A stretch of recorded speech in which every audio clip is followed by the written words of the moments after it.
This one's a little bit more of a serious video. Today, well, the day that this will be posted, is April 12th. And that day means a lot to me and my family, and I guess my friends, but more so me. Memory's a funny thing. I can't remember for the life of me what I ate for dinner 2 nights ago, or what me and my friends talked about last time we all were together, or I don't know, what I wore yesterday. I can't remember any of that. But I can remember April 12th, 2012, like it was yesterday. Well, let's take a trip down memory lane. In 2011, I was 12 during the summer. My birthday's later in the year. And I was playing all kinds of sports. I was doing all things active. My body was going through puberty. Like, changes were going on in my life, okay? But I started getting really, really uncomfortable during exercise. I was starting to have a hard time breathing. I couldn't run for long periods of time anymore. I was constantly drinking. I would drink 8 liters of water a day minimum. I was always eating. I was out eating the teenage boys in my class. I was so tired all the time. And I was losing weight, which can be understandable. Going through puberty, doing all these sports, losing a little weight, not that big of a deal, right? I went from 160-ish in July to 90 pounds in September. I was skin and bones, and I thought I was the healthiest I've ever been. I was finally thin. I could eat anything I wanted, and I wasn't gaining any weight, and it was great. Until it wasn't. So, flash forward to April 2012. I had been sick again. Symptoms were getting worse. I was eating, drinking, peeing, sleeping, and it seemed that was the only things I could do. I started feeling horrible. So we went to our doctors, and I remember it so vividly. My mom had picked me up from school to go straight there. Anyway, so my mom brought me dinner, and I can remember exactly what I ate. We got Subway. So it was a foot-long grilled chicken and bacon sub with lettuce, olives, pickles, and sub sauce on it, with Diet Pepsi to drink, and we had cookies that day, so I had the M&M cookies. It had rained recently, so everything was wet.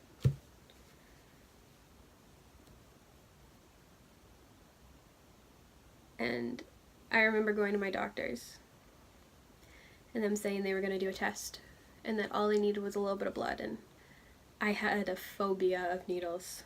Not a fear, like I would run away from the nurse or the doctors. They'd have to hold me down to get my flu shot. I was so terrified of needles. And they said that it was just going to be a pinch and then that was it. Which, okay, fine. I just wanted to figure out what was wrong.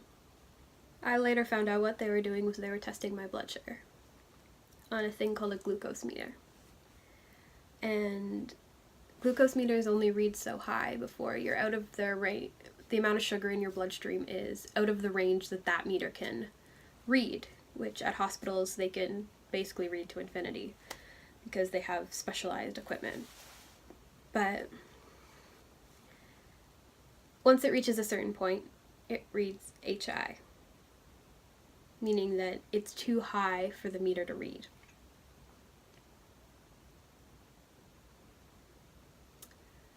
And all I remember is the nurse who's known me since I was a baby.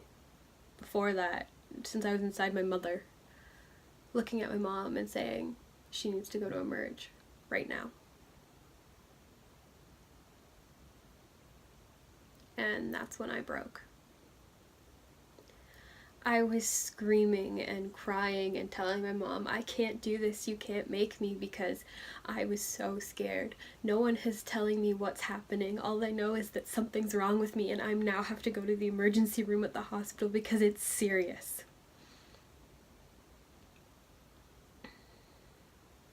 And my mother, in her blunt, loving, caring ways, pulls the car over, puts it in park, looks straight at me and goes, okay, Erin, you have two choices.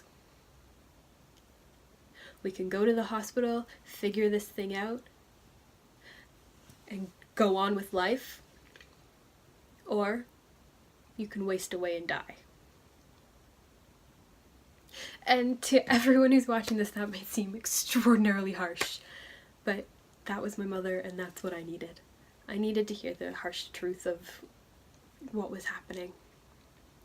We got to the hospital, pulled into emerge, did all that fun stuff, and I'm sure a lot of you have been in emerge before. You know how long it takes. You sit there for hours and hours and hours for them to tell you, hey, you might have a concussion and you're good to go. You've only been sitting here for 5 hours and I've only seen you for 10 minutes. But that's a story for another time. I remember being so scared. I was up and down, I was walking around, I couldn't sit still. And then over the intercom system, all I hear is code red, code red, code red. And I look at my mother and go, Mom, what does code red mean? She looks at me, looks at my aunt, they have some sort of silent conversation, and looks at me and goes, oh, I don't know, sweetie, it's probably someone having a heart attack. Again, my mother's very blunt and I love her for it. Unfortunately, that lie didn't pay off very well, because I proceeded to turn and stare right out the windows. 6 fire trucks pulling in to the emergency bay.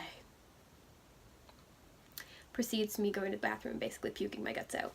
I have a nervous stomach, okay? It happens. But all of that, all the dinner to now had taken maybe 10 minutes. Maybe. Not even.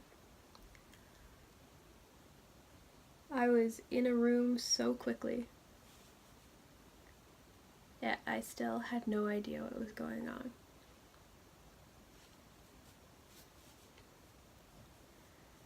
I remember the details so clearly, and it scares me looking back on how close I was to how sick I was.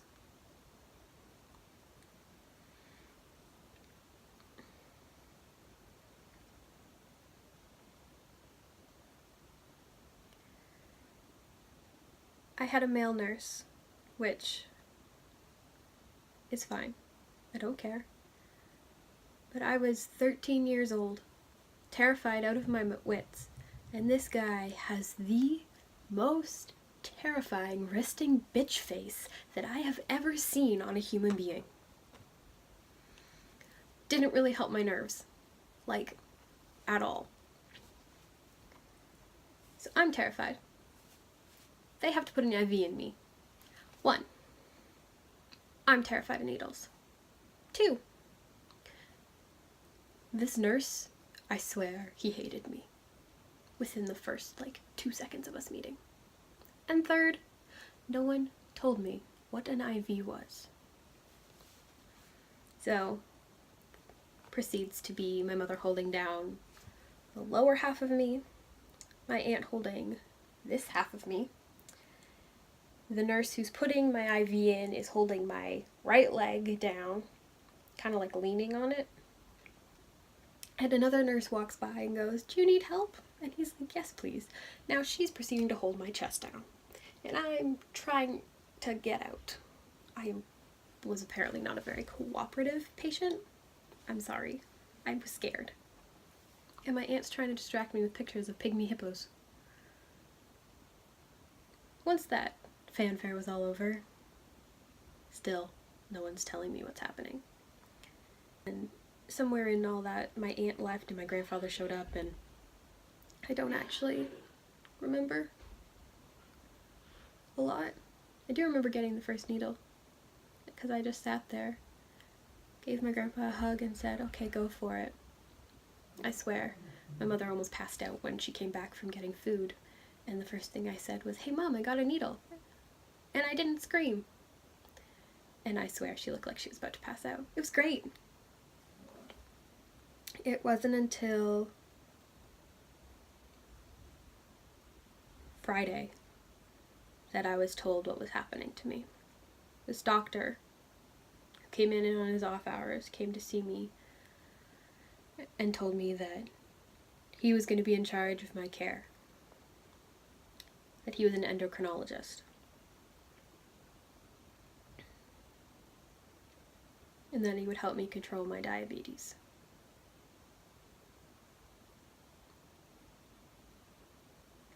A lot happened those 5-6 days I was in the hospital. But I finally had something to latch onto.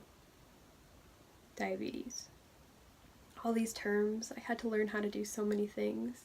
Testing my blood sugar, giving myself injections, figuring out how many carbs were in a meal. My life took a complete 180. Suddenly I wasn't this kid who could do anything.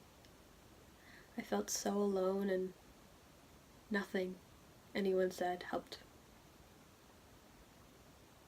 Because it wasn't my mom, my aunt, or my grandfather dealing with this. It was me. I was the one who was stuck with this for the rest of their life. Because you see, type 1 diabetes, it's a chronic illness. That means there's no cure.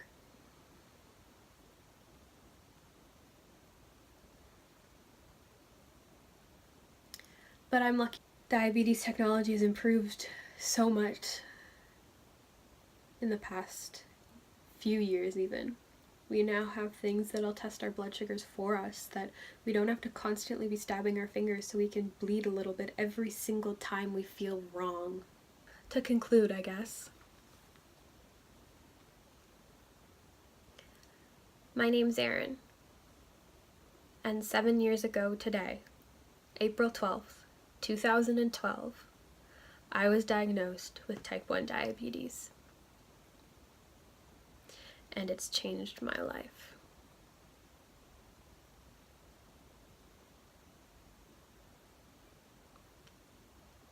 So, thank you for sitting down and listening to my story.